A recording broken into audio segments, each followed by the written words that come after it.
모세에게 이르시되 내가 긍휼히 여길 자를 긍휼히 여기고 불쌍히 여길 자를 불쌍히 여기리라 하셨으니 그런즉 원하는 자로 말미암음도 아니요 다름박질을 하는 자로 말미암음도 아니요 오직 긍휼히 여기시는 하나님으로 말미암음이니라. 성경이 바로에게 이르시되 내가 이 일을 위하여 너를 세웠으니 곧 너로 말미암아 내 능력을 보이고 내 이름이 온 땅에 전파되게 하려 함이라 하셨으니 그런즉 하나님께서 하고자 하시는 자를 긍휼히 여기시고 하고자 하시는 자를 완악하게 하시느니라.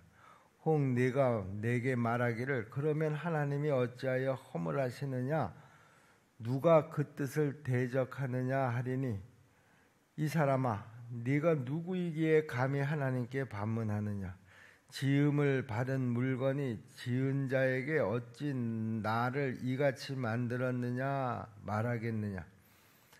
토기장이가 진흙 한 덩이로 하나는 귀히 쓸 그릇을 하나는 친히 쓸 그릇을 만들 권한이 없느냐.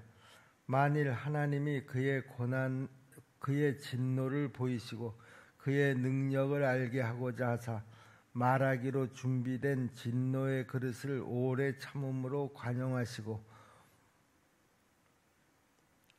또한 영광 받기로 예비하신 바 긍휼의 그릇에 대하여 그 영광의 풍성함을 알게 하고자 하셨을지라도 무슨 말을 하리요. 이 그릇은 우리니 곧 유대인 중에서뿐 아니라 이방인 중에서도 부르신 자니라. 호세아의 그래도 이르기를 내가 내 백성 아닌 자를 내 백성이라 사랑하지 아니하는 자를 사랑한 자라 부르리라. 아멘. 자, 오늘 이제 우리가 살펴볼 말씀은 그 선택의 교리에 관한 그런 말씀인데요. 이 선택의 교리는 현재 우리나라에 있는 교단들이 있지 않습니까? 장로교, 감리교, 성결교 여러 그 교단들이 있는데 그 교단들이 나누어지게 된 가장 근본적인 교리다 그렇게 말씀을 드릴 수가 있습니다. 다 자기네 교단의 관점에서 이 말씀을 어떻게 선택하느냐에 따라서 선택적 교리를 주장하는 교단도 있고요. 또 성경에 그런 말씀만 있느냐?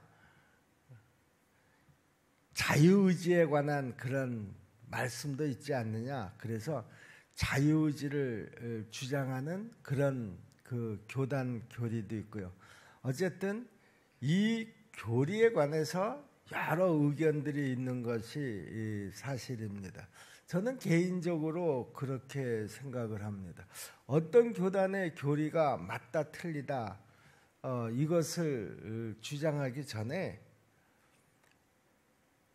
하나님께서 우리에게 말씀을 하실 때 우리가 다 그 모든 말씀을 이해하도록 그렇게 말씀하시지는 않으셨다라고 하는 것이죠. 어떤 말씀에 대해서는 이 말씀은 참 비밀이 크다 이렇게 강조하신 말씀도 있지 않습니까? 이 말은 우리가 쉽게 해석할 수 없는 말씀이다 그런 의미로도 우리가 이해할 수가 있는 것입니다. 저는 개인적으로 성경의 모든 말씀들을 다 이해하고 있지 못합니다. 또 어떤 말씀에 대해서는 말씀의 의미가 무엇인지 저도 개인적으로 궁금해서 궁금증을 가지고 있는 그런 말씀들도 있습니다. 저는 그럴 때 그 말씀을 억지로 풀려고 하지 않고 덮어두고 갑니다. 말씀을 억지로 풀다가 보면 자칫 잘못하면 거기에서 이단들이 나오기 때문이라는 것이죠. 그렇다고 해서 이 말씀을 해석하는 데 있어서 목사인 제가 나는 이거 풀 수 없습니다. 그런 얘기는 아닙니다. 자, 이 말씀이 지금 사도 바울이 이 이야기를 하게 된 그 배경이 뭐냐라고 하는 것이죠. 이 배경은 유대인들 때문이라고 저는 생각을 합니다. 유대인들에게는 아주 자기들만 가지고 있는 그 고유의 어떤 그 주장이 있죠. 그 주장이 뭡니까? 하나님께서 자기들만 선택하셨다라고 하는 것이죠. 자기들만 택함을 받은 백성들이다라고 하는 이런 그 선민의식이 아주 대단히 강했습니다. 사도 바울은 지금 그 복음을 전할 때 그 복음의 핵심이 뭐라고 얘기합니까? 예수 그리스도의 십자가의 보혈의 공로를 믿는 자, 믿음으로 구원을 얻는 것입니다. 이렇게 설명을 하고 있습니다. 이 복음에 대해서, 이 복음의 진리에 대해서 제일 이해하지 못하고 받아들일 수 없는 입장을 가진 사람들이 지금 유대 그리스도인들이라는 거예요. 로마 교회 안에도 이런 유대 그리스도인들이 상당히 많이 있었던 것 같은데, 이들이 교회 안에서도 이 복음의 가장 중요한 믿음으로 구원을 얻습니다. 누구나 라고 하는 이 부분에 대해서 쉽게 받아들이지를 못했던 것이죠. 그래서 교회 안에서도 이 문제를 가지고 항상 시끄럽게 논쟁을 했었던 그런 주제이기도 했습니다. 그런데 사도 바울은 지금 이 문제에 관해서 우리가 앞에서도 보았죠. 하나님께서 그 이삭을 선택하셨고, 또 에서와 야곱 중에 하나님이 야곱을 선택하셨다고 하지 않았습니까? 에서와 야곱이 태어나기도 전에 이런 이야기를 사례로 들어서 이야기를 하면서 이 선택의 교리를 설명을 하고 있는 것이죠. 우리가 앞에 10절서부터 18절 사이의 말씀에서도 보면 하나님은 행위와 상관없이 어떤 사람은 사랑하시고 어떤 사람은 미워하셨다, 이렇게 또 이야기를 하기도 합니다. 그러자 유대인들이 이제 이렇게 반문을 하는 거예요. 야, 하나님이 다 미리 정해 놓으셨다고 하면 그 결과에 대해서 어떻게 사람에게 그 허물을 돌릴 수가 있겠느냐? 이렇게 이제 또 반문을 하니까 사도 바울이 여기에 대해서 토기장이의 비유를 들어서 지금 그 이야기를 합니다.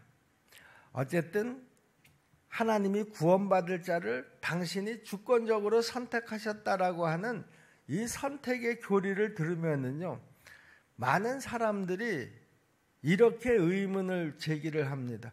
우리 하나님은 공평하신 하나님이시라고 하는데, 아니 누구는 사랑하고 누구는 미워하고 누구는 선택하고 누구는 선택하지 않았다고 하면 이것은 하나님의 그 공평하심에 반하는 그런 이야기가 아니겠느냐, 이렇게 또 반문을 할 수가 있습니다. 그런 사람들에게 지금 사도 바울이 바로 이 토기장이와 진흙의 비유를 들어서 지금 변호를 하고 있습니다. 우리는 이 토기장이와 진흙의 비유에서 하나님의 주권에 대한 아주 중요한 특징을 좀 배울 필요가 있다, 그렇게 생각을 합니다. 자, 보세요. 토기장이와 진흙이라고 하는 것은 당시 사람들이 일상생활에서 주변에서 쉽게 접할 수 있는 그런 모습들이었습니다. 그 일상생활에서 쓰여지는 그 그릇들을 누가 만듭니까? 토기장이가 만듭니다. 무엇을 사용해서 만듭니까? 진흙을 통해서 만듭니다. 자, 사도 바울은 지금 그 토기장이의 손에서 만들어지는 그 토기들, 그 원재료는 이제 진흙인데요. 그 진흙을 통해서 그릇이 만들어질 때 어떤 그릇은 아주 귀하게 쓰여지기 위해서 섬세하게 그릇을 만들기도 하고요. 또 어떤 그릇은 일상적으로 그냥 사용하기 위해서 투박하게 만들기도 하지 않느냐? 섬세하게 귀하게 쓰는 그릇으로 만들든지 아니면 일상에서 그냥 평범하게 쓰는 그 투박한 그릇을 만들든지 그 어떤 그릇을 만드는 것에 대한 그 선택의 권한은 누구에게 있다는 거예요? 토기장이에게 있지 않느냐라고 하는 것이죠. 토기장이가 일상에서 사용하는 투박한 그릇을 만든다고 해서 너 왜 그런 그릇을 만드느냐? 이렇게 이의를 제기할 수가 없다라고 하는 것이죠. 토기장의 어떤 결정에 따라서 요번에는 좀 귀하게 쓰이는 그런 그릇을 만들어야 되겠다 하면 그 토기장의 손에서 아주 섬세하게 그릇이 만들어질 것이고요. 그 반대의 경우는 투박하게 같은 시간에 더 많은 그릇이 만들어질 수도 있겠죠. 또 뿐만 아니라 그릇을 만들었는데 당신 마음에 들지 않으면 토기장이는 그 그릇을 깨트려 버릴 수도 있다. 이렇게 이야기를 합니다. 이런 비유를 들어서 지금 사도 바울은 하나님의 주권을 설명을 하고 있습니다. 20절 말씀을 보겠습니다. 토기장이가 진흙 한 동이로 하나는 귀 있을 그릇을 하나는 천 있을 그릇을 만들 권한이 없느냐?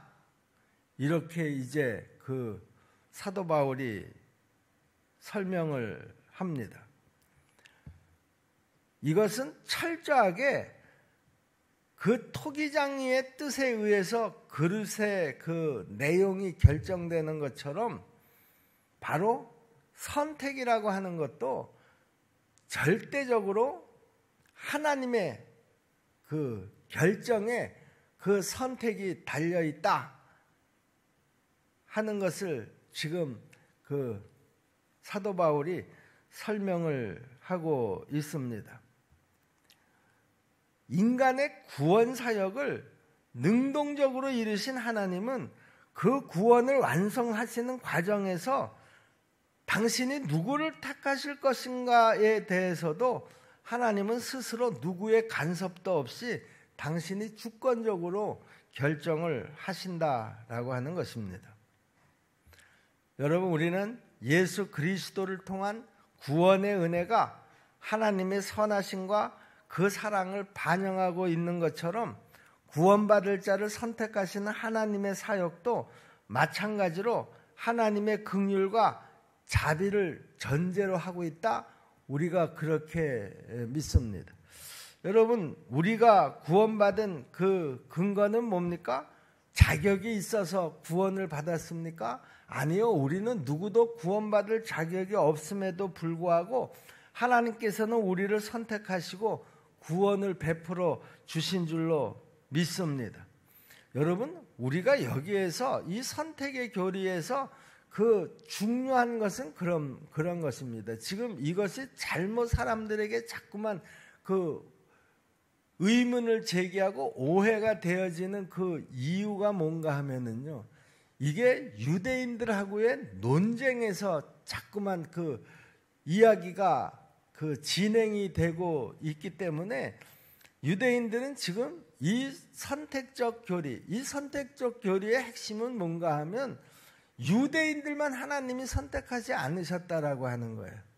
이방인들도 하나님이 선택하셨다라고 하는 거예요. 사도 바울이 이야기하는 핵심은 뭔가 하면 하나님께서 유대인들이 생각하는 것처럼 너희만 선택한 것이 아니다. 하나님의 그 선택의 범위는 굉장히 넓다. 이것을 강조하려고 하는데 유대인들은 말도 안 되는 소리 하지 마라. 이러면서 이제 반론을 제기하다 보니까 이 문제가 사도 바울과 유대인들의 논쟁처럼 이렇게 변질이 돼 버렸다라고 하는 것이죠. 여러분, 하나님의 선택은요, 이 땅의 모든 사람들입니다. 예수 그리스도의 십자가의 보혈의 공로를 믿는 모든 사람들, 그러니까 그 유대인들이 인정하고 싶지 않은 이방인들까지도 다 포함한 그런 하나님의 절대적 그 주권에 의해서 결정되는 것이지, 유대인들이 주장하는 자기들만의 선택에 의한 선민이 완성되는 것이 아니다. 이 말씀을 지금 사도 바울이 강조하려고 하는 것입니다. 이게 바로 선택의 그 선택적 교리의 핵심인데, 이 선택적 교리에 관해서 논쟁으로 끌고 가다가 보면 여기에서 이제 유대인과 사도 바울의 논쟁처럼 그 논쟁이 더 확대되어진다라고 하는 것이죠. 하나님의 이 절대 선택의 주권 속에는 하나님의 사랑이 담겨 있다는 거예요. 하나님의 긍휼하심이 담겨 있다라고 하는 거예요. 우리가 하나님의 택하심을 받고 구원에 이르게 된 그 결정적인 근거가 뭡니까? 내가 자격이 있어서 구원을 받은 것이 아니라 그 하나님의 긍휼하심, 그 하나님의 사랑 때문에 나도 구원을 받았다라고 하는 것이죠. 그러니까 하나님의 이 주권적 선택 속에는 뭐가 담겨져 있는 거예요? 하나님의 사랑이 담겨져 있는 거예요. 하나님의 긍휼하심이 담겨져 있는 거예요. 너는 내가 선택하고 너는 뺀다. 이게 핵심이 아니라는 것이죠. 근데 이거 여기에다가 핵심을 놓고 논쟁을 하게 되면 너는 선택되어지고 너는 빠지고, 그럼 빠진 사람의 책임이 누구한테 있느냐? 그 하나님한테 있는 거 아니냐? 이러면서 이제 논쟁이 시작이 되는 것이다, 그런 말입니다. 이렇게 논쟁을 하다 보면 바울과 유대인의 논쟁이 돼 버리고 마는 것입니다. 그러니까 사도 바울이 이런 논쟁에 대해서 이 토기장의 비유를 들어가지고 이것은 절대적으로 하나님의 주권에 그 속해 있는 것이다. 그리고 이런 것들은 우리가 다 알 수 없는, 나중에 이제 사도 바울이 그런 얘기를 합니다. 이런 하나님의 선택에 대해서 우리가 하나님은 왜 그렇게 하셨습니까? 라고 따질 수 없는 것이다. 왜냐하면 하나님이 하신 일들 가운데는 그 하나님만이 알고 있는 비밀이 참 많다라고 하는 거예요. 우리가 그 하나님의 행하신 어떤 그 일에 대해서 우리가 다 알 수 없는 것, 그 이유는 바로 뭔가 하면 하나님께서 그것은 우리가 다 알 수 없도록 비밀로 남겨두셨기 때문이라는 것이죠. 그래서 사도 바울이 그렇게 고백을 하는 거예요. 이 이야기를, 이 논쟁을 쭉 끌고 가다가 끝에 가서는 하나님의 이 비밀이 참 크다, 이렇게 결론을 내려버립니다. 여러분, 우리가 어떤 한 부분의 성경의 어떤 한 부분에 대해서 그것을 붙잡고 자기 주장을 너무 강하게 하는 것은, 그것은 별로 옳지 않다, 그렇게 생각을 합니다. 왜냐하면 이단이 왜 생겼습니까? 이단들이 하는 짓이 꼭 그렇습니다. 그 말씀의 어느 한 자기네들에게 유리한 그 말씀만 딱 끄집어내 가지고 그것을 집중적으로 강조를 하는 것이죠. 여러분, 하나님의 말씀 가운데는 우리가 다 알 수 없는 그런 부분들도 여전히 하나님이 남겨놓으셨다라고 하는 것을 우리가 인정을 하고, 하나님의 말씀을 우리가 읽을 때 더 겸손하게 우리가 말씀을 읽어야 된다고 생각을 합니다. 자, 지금 사도 바울은 그래서 이 토기장에는요, 자기가 사용하는 진흙에 대해서도 절대적인 권한을 자유롭게 행사하고 있지 않느냐? 사도 바울이 지금 이 일을 설명하기 위해서 지금 이렇게 이야기를 합니다. 토기장에는 보기 좋은 귀한 그릇을 만들 수도 있고 예쁘지는 않아도 일상에서 자주 쓰는 그런 그릇을 만들 수도 있는데, 또 심지어는 마음에 들지 않으면 그 그릇을 폐기할 수도 있는데, 이 모든 행위는 토기장의 결정에 달려 있다라고 하는 것이죠. 그리고 이 토기장의 결정은 언제나 정당하다, 이렇게 사도 바울이 이야기를 합니다. 만약에 토기장이가 보기에 좋지 않은 그릇을 새로 빚어서 다른 것을 만든다고 해도 그 토기장의 그런 선택에 대해서 누구도 비난할 수 없다라고 하는 것이죠. 사도 바울이 지금 이 토기장이와 진흙에 비유해서 강조하고 싶은 것은 뭔가 하면, 토기장이의 선택은 언제나 정당하다, 그런 얘기입니다. 그 선택에 대해서 사람들이 비난할 수 없다라고 하는 것이죠. 그러므로 사도 바울은 이 토기장이의 비유를 가지고 강조하는 것이 뭡니까? 이방인들까지도 구원하시는 하나님의 공평하심을 이야기하고 있는 거예요. 유대인들은 우리만 선택받은 백성인데 사도 바울은 아니다라고 하는 거예요. 하나님의 그 선택은 모든 사람들, 그 모든 사람들에 다 확장되어 있다는 것이죠. 하나님의 선택은요. 이게 누구는 빼고 누구는 집어넣고 그것이 포인트가 아니라는 거예요. 이 논쟁이 왜 시작이 됐느냐라고 하는 것은 바로 유대인들의 그 선민 의식에 대한 그 반론으로, 하나님이 너희만 선택하시고 구원하셨느냐? 아니라는 거예요. 하나님의 선택의 범위는 굉장히 넓다는 것이죠. 그 선택의 범위는 이방인들까지도 다 포함해서라는 거예요. 그리고 이 선택에 대해서 너희가 이의를 제기할 수 없다라고 하는 것이죠. 그거는 토기장이가 자기 마음대로 그릇을 만드는 것처럼 하나님의 선택도 당신 뜻대로 이방인들까지도 다 구원하실 수가 있다라고 하는 것입니다.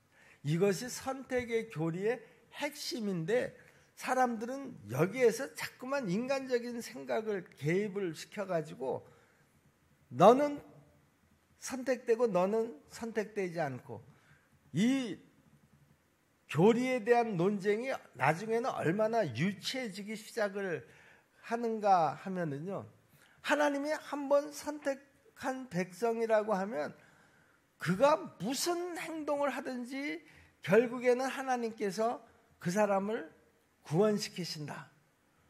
반대로 아무리 하나님의 말씀에 순종을 한다고 하더라도 하나님이 그 사람을 버리면 그 사람은 결국에는 버림을 받는다. 이런 논쟁으로 유치하게 이제 발전이 되는데요. 여러분, 이 선택의 교리 속에는 앞에서도 말씀드렸지만 하나님의 사랑하심, 하나님의 긍휼하심이 다 응축이 되어 있는 것이라는 것이죠. 우리는 그렇게 생각할 수 있을지 모르지만 우리 하나님은 우리의 그런 유치한 생각하고는 본질적으로 다르다라고 하는 거예요. 하나님이 토기장이의 그런 개념으로 당신의 주권적 그 행사를 할 때 그런 식으로 행사하지 않는다라고 하는 거예요. 하나님께서는 모든 백성들을 구원하시기 위해서 당신의 하나밖에 없는 아들 예수 그리스도를 이 땅에 보내셨고요. 하나님의 그 선택의 범위는 땅 끝까지입니다. 모든 사람들이 다 구원을 받을 때까지, 아니 그들에게 적어도 복음이 다 전해질 때까지 우리 하나님은 그 시간을 기다리시는 하나님이신데, 아예 미리 정해놓고 너는 아무리 악한 일을 하고 복음을 방해하더라도 결국에는 너는 구원을 받게 될 거야. 아니 그 반대의 경우라고 하면 네가 아무리 노력을 해도 너는 구원받을 수 없을 거야. 이런 흑백 논리로 이 선택적 교리를 접근을 하면 이 선택적 교리를 전혀 이해할 수가 없고 또 제대로 이 말씀을 이해한 것도 아니다, 그런 말입니다. 우리 하나님은요, 땅끝까지 이르러 모든 사람들에게 다 복음이 전달이 되고 그들이 예수 그리스도의 십자가의 보혈을 믿음으로 말미암아 한 사람이라도 더 그리스도 앞으로 돌아오는 것이 하나님의 바람이고 소원인 줄로 믿습니다. 그러므로 우리가 이런 그 소비적 논쟁에 우리가 붙잡혀서 신앙 생활을 한다고 하면은요, 우리 하나님이 얼마나 답답해 하시겠느냐. 여러분, 우리는 이 선택적 교리를 더 긍정적으로 해석을 해야지 될 필요가 있습니다.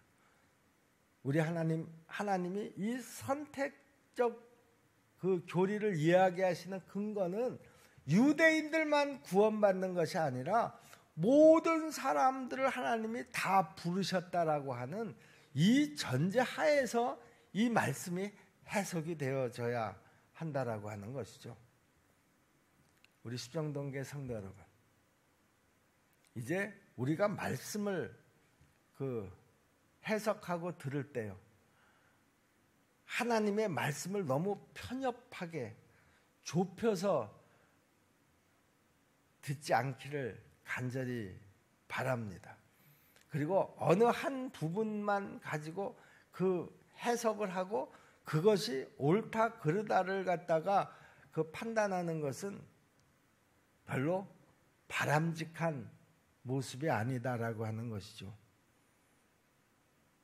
하나님의 말씀 속에는 그 하나님의 사랑이 담겨져 있는 줄로 믿습니다. 또 그 말씀 속에는 하나님의 긍휼하심이 담겨져 있는 줄로 믿습니다. 또 그 속에는 공평하심도 담겨져 있고요. 또 그 속에는 하나님의 의로우심도 담겨져 있고요. 우리의 생각하고는 사실 수준이 저는 다르다고 생각을 합니다. 그 무한한 그 하나님의 말씀을 가지고 우리가 자꾸만 제한적으로 그 말씀을 해석을 해서 유대인들처럼 나만 택함을 받았고 나만 구원을 받은 사람이다, 이렇게 우리가 주장을 한다고 하면 유대인들의 주장과 별 다를 바가 없다라고 하는 것이죠. 만약에 이 선택적 교리를 아주 우리가 협소하게 해석을 한다고 하면은요, 우리가 전도를 할 필요가 뭐가 있겠습니까? 구원받을 사람은 전도 안 해도 구원받고, 구원받지 못할 사람은 우리가 아무리 노력해도 구원받을 수 없다. 이 논쟁이 여기까지 간다니까요. 이게 얼마나 하나님의 뜻하고는 전혀 상관이 없는 거리가 먼 논쟁이냐, 그런 말입니다. 우리 주님은 오늘도 땅끝까지 이 진리의 복음이 전파되어서 한 영혼이라도 그리스도 앞으로 돌아오기를 간절히 바라고 계시는데, 한 영혼을 천하보다도 더 귀하게 여기시면서 그들이 하나님 앞으로 돌아오기를 그렇게 간절히 기다리고 계시는데, 우리가 이 하나님의 마음을 조금이라도 안다고 하면은요, 맞습니다. 우리가 때를 얻든지 못 얻든지 이 복음 전파를 위해서 땅끝까지 이 복음을 전해야 되겠다라고 하는 이 간절한 마음을 가지고 우리가 이 복음의 현장에 뛰어들어야 될 줄로 믿습니다. 하나님은 우리를 다 사랑하십니다. 여러분들도 그 사랑 안에서 오늘 이 자리에 나오신 줄로 믿습니다. 그 사랑 안에서 여러분들이 지금 예수 믿게 된 줄로 믿습니다. 그래서 우리가 다 이 믿음을 가지고요. 이런 선택적 교리의 편협한 해석에 붙잡히지 않고 우리가 더 좀 그 하나님의 말씀을 넓게 볼 수 있는 그런 영적인 그 시야가 가져지기를 간절히 바랍니다. 땅끝까지 이르러 너희가 내 증인이 되기를 원한다. 나는 한 영혼이라도 내 앞으로 돌아오기를 간절히 원한다라고 하는 이 하나님의 마음을 우리가 잘 내 마음속에 담고 땅끝까지 그리스도의 증인이 되는 그런 우리 십정동교회 성도들이 다 되시기를 주님의 이름으로 축원합니다. 기도하겠습니다.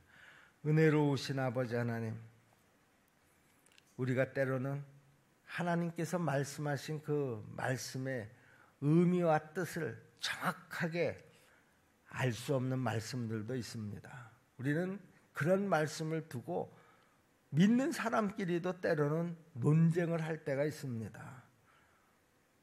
은혜로우신 하나님 아버지, 우리에게 말씀을 해석하는 그 능력을 하나님 허락하여 주시옵시고, 또한 그 능력의 한계도 인정하는 겸손한 마음을 우리 모두에게 허락하여 주시옵소서. 논쟁에 휘말리지 않게 하시고 하나님의 말씀에 우리가 더 깊이 묵상할 줄 아는 그런 성도들이, 성숙한 성도들이 다 될 수 있도록 인도하여 주시옵소서. 예수님의 이름으로 믿고 기도하옵나이다. 아멘.